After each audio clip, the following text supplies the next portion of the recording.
Shalom, selamat hari Minggu untuk adik-adik dari Komisi Sekolah Minggu GKI Sumut Tanjung Rejo. Kita akan memulai ibadah kita pada Minggu pagi hari ini. Sebelum kita berdoa dan membaca firman di rumah kita masing-masing, kita bernyanyi, menyembah dan memuji Tuhan dengan lagu Selamat Pagi Bapa.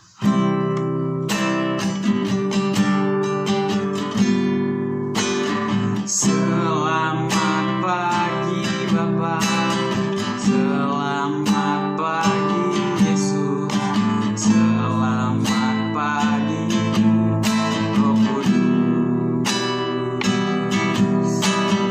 Terima kasih buat anugerah-Mu semalam telah berlalu. Ku memuji, ku menyembah, memuliakan nama-Mu. Allah Bapa, Putra dan Roh Kudus, terima kasih.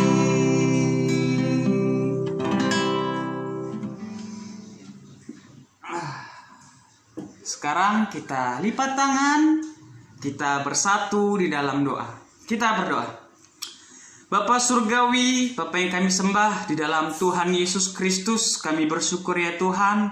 Tuhan sudah menjaga kami dari tidur kami pada malam hari, hingga pagi ini kami dapat bangun dan bersama-sama dengan teman-teman kami di rumah kami masing-masing melaksanakan ibadah sekolah minggu kami ini ya Bapa. Berkati ibadah kami nih Tuhan dari awal, pertengahan hingga akhirnya.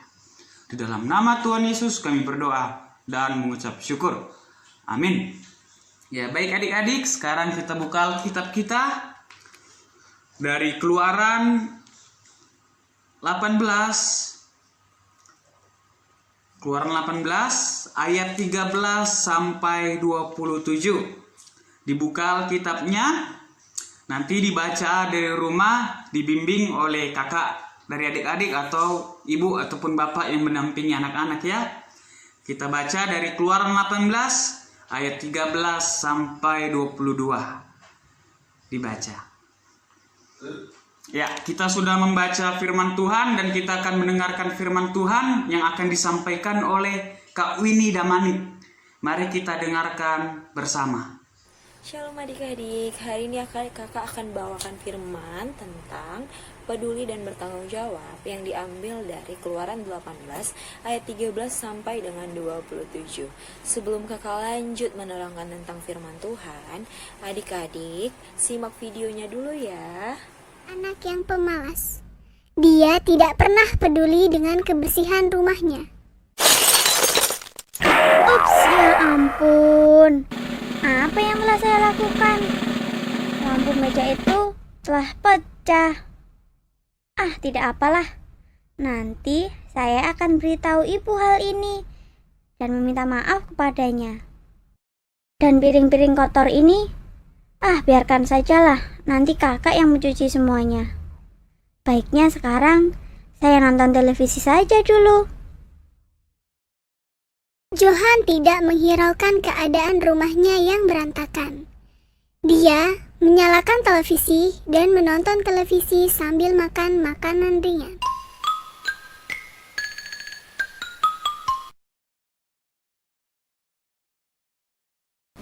Tiba-tiba hujan turun dengan lebatnya, beserta sambaran petir.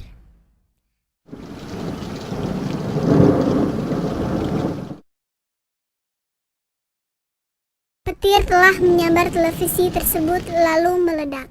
Pada saat itu kakak baru pulang. Berantakan sekali rumah ini. Apakah yang terjadi pada televisi di lampu ini? Dek, Adek. Ya kak, ada apa? Adek, apakah yang telah terjadi dengan televisi dan lampu meja ini? Mengapa rumah ini berantakan sekali? Adek seharusnya lebih bertanggung jawab terhadap kebersihan rumah kita. Rumah adalah tempat tinggal kita. Kita perlu tinggal di tempat yang bersih dan teratur. Adek tidak boleh berbuat sesuka hati dan membuat berantakan rumah ini.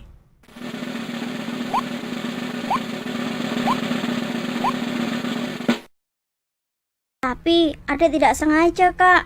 Maafkan adik ya, Kak. Baiklah kalau begitu. Ade harus membantu kakak untuk merapikan rumah ini. Dengan cara ini, kita dapat meringankan beban ibu dan ayah. Baiklah, Kak. Ade juga harus meminta maaf kepada ibu dan ayah karena telah menyebabkan televisi rusak dan memecahkan lampu meja. Ade harus bertanggung jawab atas kesalahan yang telah Ade lakukan. Baiklah, Kak. Adik berjanji adik tidak akan melakukannya lagi. Dan adik berjanji akan lebih bertanggung. Nah, dari video itu menceritakan seorang anak yang tidak peduli dan bertanggung jawab di rumahnya. Kenapa Kak dia dikatakan tidak peduli dan tidak bertanggung jawab? Karena dia saat ditinggalkan di rumah bukan menjaga rumahnya agar tetap bersih, tapi dia malah main dalam rumah, main bola di dalam rumah sampai vas bunga mamanya pecah. Terus habis itu dia tidur, kamu beresin semua berantakan rumahnya sampai kakaknya pun pulang, habis itu marah-marah. Nah, adik-adik jangan gitu ya. Dan dari firman Tuhan kita ini kita belajar tentang rasa peduli dan bertanggung jawab. Dalam perjalanan pulang, Musa membawa bangsa Israel keluar dari tanah Mesir. Banyak sekali perkara, baik perkara kecil sampai perkara besar. Semua diselesaikan oleh Musa seorang diri, karena dia memiliki rasa tanggung jawab terhadap bangsa Israel. Sampai suatu ketika Musa bercerita kepada bangsa Israel dari pagi hingga petang. Bangsa Israel yang mendengarkannya mereka berdiri sementara Musa duduk mendengarkannya dari pagi sampai petang. Mereka mendengarkan dengan seksama, dengan serius mereka mendengarkan untuk mendapat jalan keluar dari setiap perkara-perkara yang mereka hadapi. Nah, mertua Musa memperhatikan apa yang terjadi. Sampai akhirnya mertua Musa berbicara kepada Musa, yaitu Yitro. Yitro berbicara kepada Musa karena dia merasa peduli terhadap Musa dan bangsa Israel. Dia berkata, "Apa ini yang kau lakukan kepada bangsa itu?" kata dia gitu. "Tidak baik seperti yang kau lakukan. Engkau akan menjadi sangat lelah, baik engkau, baik bangsa beserta engkau ini. Sebab pekerjaan ini terlalu berat bagimu, takkan sanggup engkau melakukannya hanya seorang diri saja," katanya gitu. Nah, dia peduli terhadap Musa. Dia tahu Musa lelah, dia tahu bangsa Israel juga lelah berdiri satu harian mendengarkan cerita Musa. Nah, sampai akhirnya Yitro menasihati Musa. Dia bilang kepada Musa, "Ajarkanlah kepada mereka ketetapan dan keputusan Allah. Beritahu kepada mereka jalan yang harus dijalani dan pekerjaan yang harus dilakukan," katanya gitu.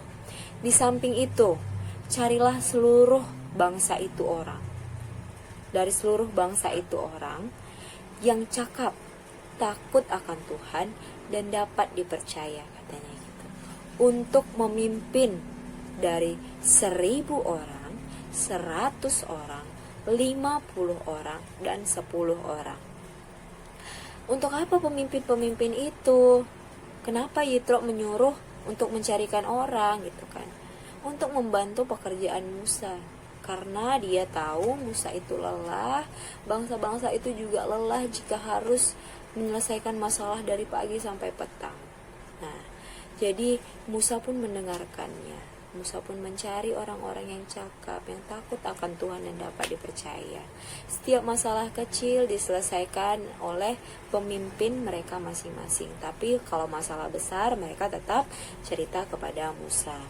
Begitu juga dengan adik-adik. Adik-adik harus memiliki rasa peduli dan bertanggung jawab. Gimana Kak, aku masih kecil. Gimana sih rasa nunjukin rasa peduli dan bertanggung jawab itu gitu kan? Contoh kecil yang kayak di video tadi. Adik-adik peduli terhadap lingkungan rumah, menjaga kebersihan rumah. Kalau misalnya adik-adik punya mainan nih, lagi main, habis main diberesin lagi, berarti adik-adik bertanggung jawab terhadap mainan, peduli juga terhadap lingkungan rumahnya. Nah, sekian dari kakak firmannya, semoga bermanfaat untuk adik-adik ya. Shalom, Tuhan Yesus memberkati.